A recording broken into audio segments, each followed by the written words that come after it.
So today we are talking about vectors. Alright, so a vector is a quantity that has size, also known as magnitude, and direction. Okay, vectors are mostly used in physics. Mechanics mostly represents quantities such as displacement, force, weight, velocity, and momentum. The reason why displacement and velocity are underlined is because that's where we, as an IB Math SL, use vectors mostly. Okay?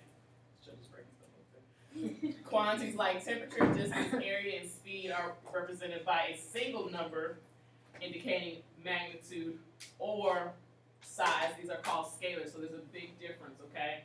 There's a big difference between what a vector is and what a scalar is, all right? Scalar is just one number. Vectors they represent two different things together, okay? All right. We represent vectors, quantities with a directed line segment, and boy, if that isn't key, okay? There's a picture of what a vector looks like over there in the green. Alright, so vector AB has an initial point of A and a terminal point of B. If you think back to your old school geometry days, when you remember how you wrote a ray with the end point first, followed by another point on that ray? Similar concept, okay? So AB and BA are very different, okay? When you see what looks like absolute value bars around a vector, that represents magnitude. So when you see that, that means the magnitude of the line segment. They can also say the words, find the size of the vector, find the length of the vector, find the norm of the vector. They all mean the same thing, find the magnitude. And there is a formula to do that. You'll see on the future slides. So that's good to know. And so again, like I was saying before, AB and BA, those two vectors, they have the same length but opposite directions. So instead of the vector going from the initial point of A up to B, the initial point now is B going towards A. So they're opposite directions than vector AB, and hence it cannot be equal to it, okay? So equal vectors, they have the same size, they have the same direction, all right? So do be aware of that. All right, so two directed line segments that have the same magnitude and direction are equivalent, hence equal vectors. So they have to be pointing in the same direction, same size, same everything to be equal. We can denote vectors by not just 2 points that are on the vector, with the initial point being first, but also by a lowercase bold-faced letter such as A, U, and B. Now realize that A, U, and B are all supposed to be bolded. Okay.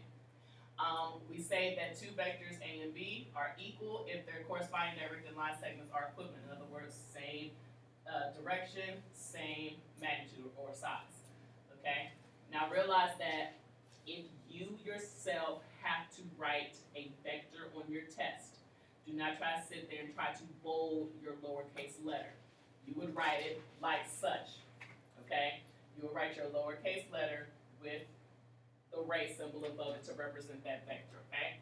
However, what you may see on a test question is a bolded lowercase letter without the arrow, but that just means a vector, okay?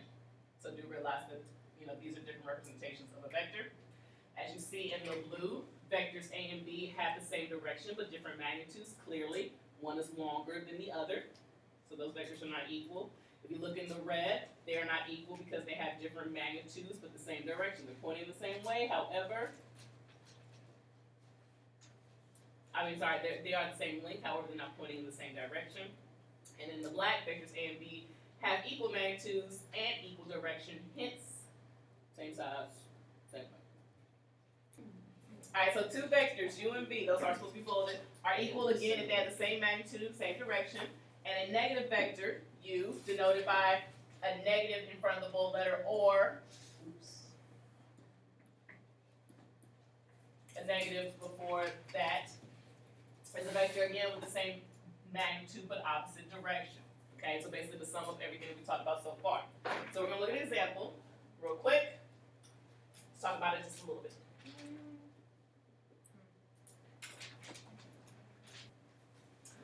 Mark a walk around the park as shown in the diagram.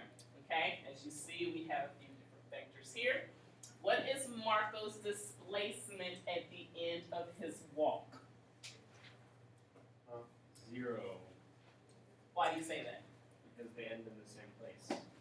they end in the same place. That is the correct answer. It is 0. Okay. Now it's not a matter of 180 meters. Okay.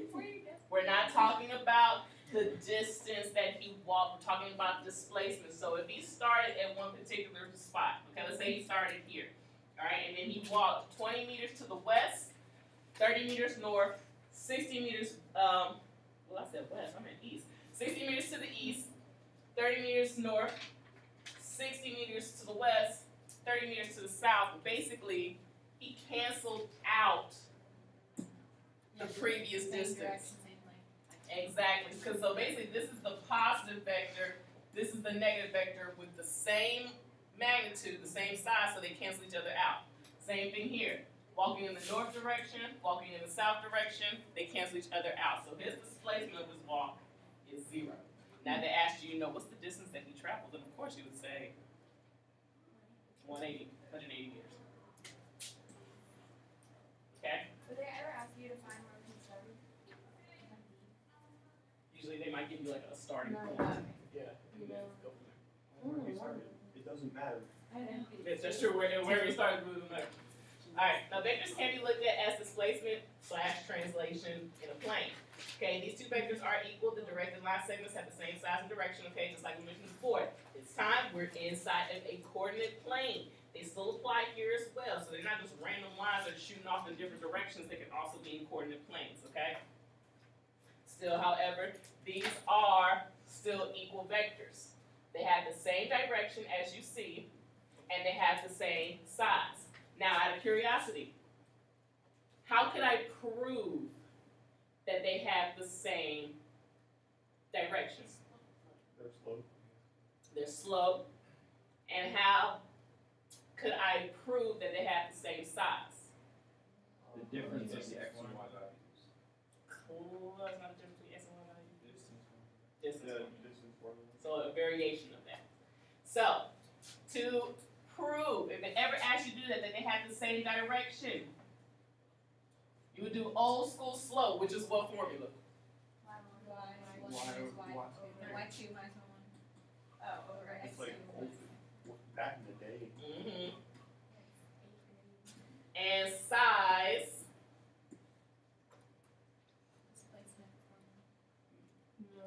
Distance formula.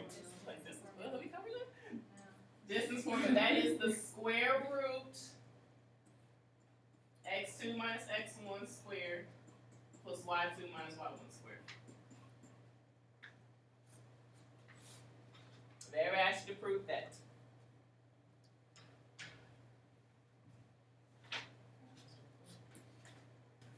Component form is a different way that you can represent a vector. The directed line segment with its origin as its initial point, okay, so not just any random point, but the origin, represents a vector that's in standard position. So if you ever had to draw a vector that was in standard position, its initial point should be at the origin.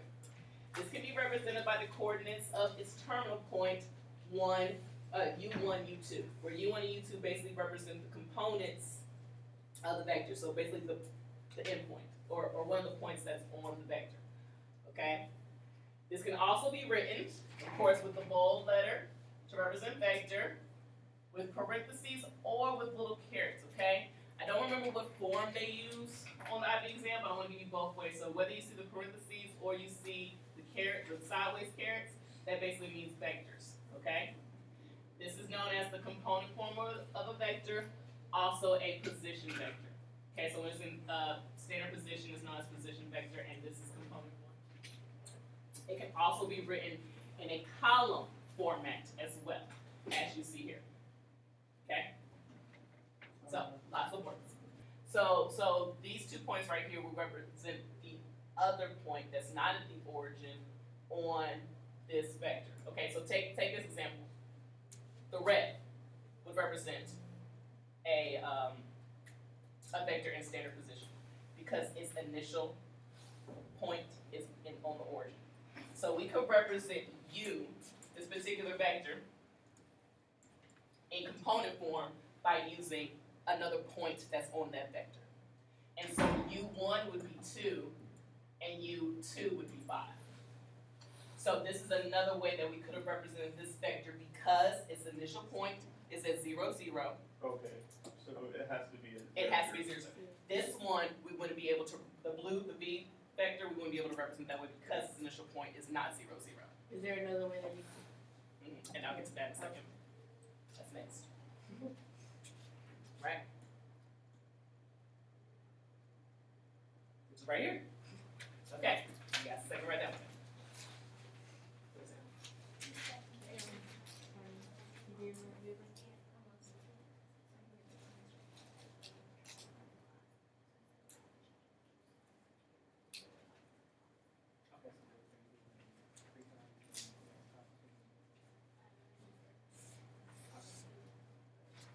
Okay, so it's like you're gonna walk by, check it, keep going. So I'm right Alright, sounds good. Oh, I'm still recording. Alright, so if the vector u is not in standard position like the v vector was in the other example, okay, then it can be still written in component form like so.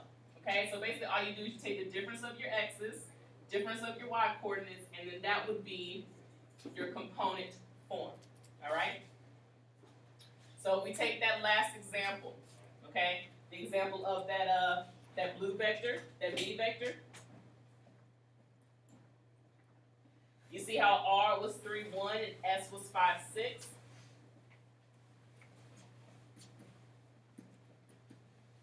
Then to actually write this particular vector that's not in standard position in component form, all we do is take x2 minus it from x1 to get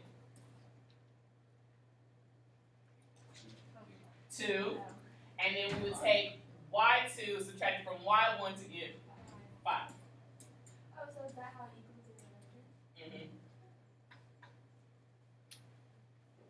the vector? Alright? The last little bit for today is the formula to find magnitude. Okay? It is a variation of the distance formula or Pythagorean theorem, but that's how you find the length, the size, the norm, the magnitude of any vector. It's basically distance formula. Okay? So if you look at this example where it says find the components and the length of the vector between the points, it's a double question. Okay, it's asking you to do two things here. It's asking you to find the components, which means it's asking you to find U1 and U2. That's what it's asking you to find. Okay? And then on top of that, it's asking you to find the length as well. Right? One of your easier type problems.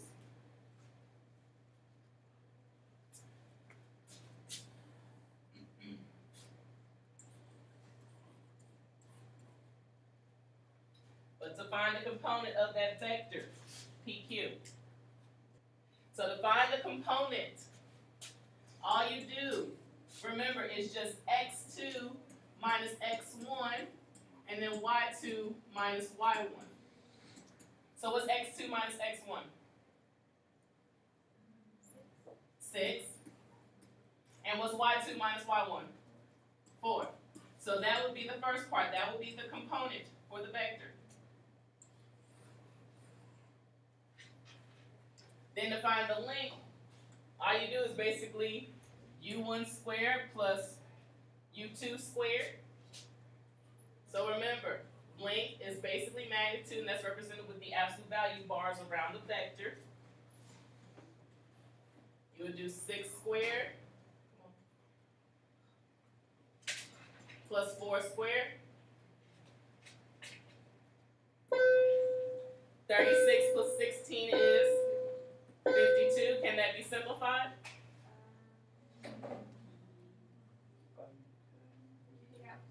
You can take out a 4. 4 times 4 gives you 52.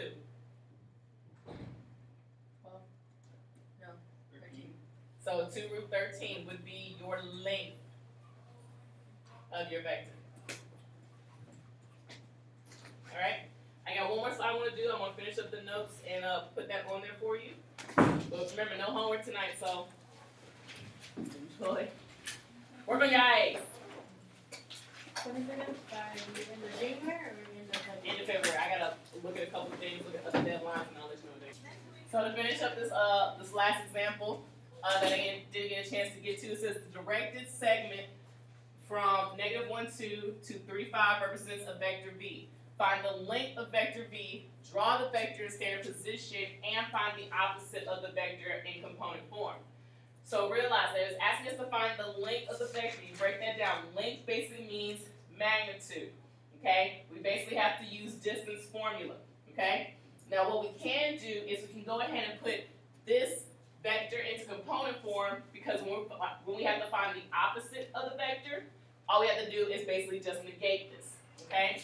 So if I wanted to find component form, remember, it's x2 minus x1, then y2 minus y1. So v in component form would be 4, 3. Now, it didn't ask us for v, it asked us for the opposite of v. So all we do is basically negate the two components. And that would be the opposite vector. Okay? I know my 4 looks a little funky, but there it is, okay? Now we're not done yet, that was just this part. I still have to find the length of vector v. But I can do that easily now that it's in component form. All I have to do to find the length is square root of u1 squared plus u2 squared. Well, 4 squared plus 3 squared is 16 plus 9, which is the square root of 25. Square root of 25 is just 5. So the length is 5. Lastly, to draw the vector in standard position, it's simple enough, like literally, draw. So I'm at -1, +2, and then I'm at 3, 5. And since it's a directed line segment from 3 to 5, my initial point is -1, 2, and my end point is 3, 5. And there will be vector v. And that is how you would represent this. You could have also done it in a component form, starting at 0, 0, and then 4, 3. I know because I didn't use like grid paper, it's kind of hard to see, but either one of those will be accepted. The black represents the points, and then the red represents it in basically standard position, and either one of those would have been acceptable.